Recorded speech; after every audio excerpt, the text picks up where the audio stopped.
salaamaaleykum yéen a ngi ak Sala bu seen émission fee mu fi ak feneen tey nag vermicelle la ngeen indil ak gigot ay cam ngi noonu dañuy jël suñu gigot xorom ko poobar ko def ci épice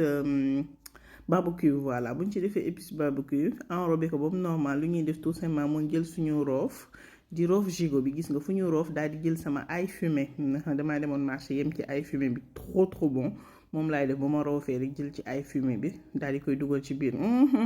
daal di roof gigot bi gis ngeen ko noonu ba mu daj kap voilà ail fumé jëla roof ail fumé jeex na bu ma ko roofee ba mu daj kap ma maase ko ak marinade bi yépp ba mu fattata rek lu may def tout simplement mooy def tuuti ndox ci fond moule bi mooy tax gigot bi ñor ma muur ko ak papier sulfurisé soog a teg papier aluminium voilà bu ko defee ma daal di koy tëj hermétiquement moo ko tëjee hermétiquement daal di ñëw ci sama sauce soble damay def tuuti diwlin def soble xorom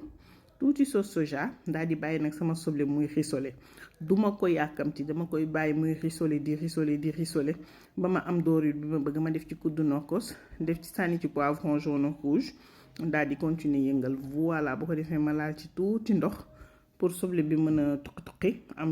ñeex ma daal ciy def moutarde laal ci vinaigre tuuti vinaigre balsamique daal di yëngal bàyyi sama sauce mu tikk ma daal di fay ñëw ci sama vermicelle am naa vermicelle dama ciy def dëwlin gis nga ma koy enrobé tout simplement ak dëwlin su ma ko enrobé ba pare daal di ñëw jël sama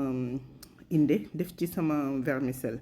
teg ndox def ci xorom def ci tuuti curcuma li ngeen xam la moo tax teg inde bi bàyyi mu suus bu suusee ma jël sama inde teg ci suufu benn bool sotti ci ndox bu tàng boobu ma xoromoon def ci curcuma daal di yëngal voilà daal di koy tegaat bàyyi mu suus benn yoon bi boo ko defee sa vermicelle day ñor xomm voilà gis nga ko noonu ma daal di ñëw xeppati ko daal si laal tuuti beurre mënul ñàkk gis nga ko vermicelle nu mu tasee ba pare ñor xomm moo tax ma wàññi accélération pour ngeen gis texture vermicelle bi ma daal di ñëw laal ci macédoine raisin sec daal di yëngal ba mu homogène voilà bu ko defee nag damay ñëw daal leen di yekkal sama plat gigot ba ñor na xomm ma teg ko ci wis sama sauce soble mënta ñàkk sama digganteeg yéen bu ko defee lu may def tout simplement daal di ciy def décoration bi tomate yeeg koom-koom bi ma koy teg Xadija moo ko fàttee filmé moo tax ngeen jékki-jékki rek gis ko mu apparaître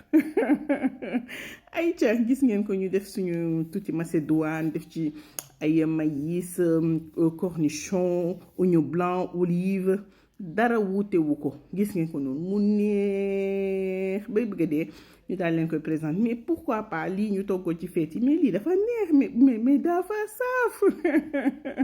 ay ca lii lañ jël indiloon tey bu leen fàtte abonné aimer partager merci d'avoir suivi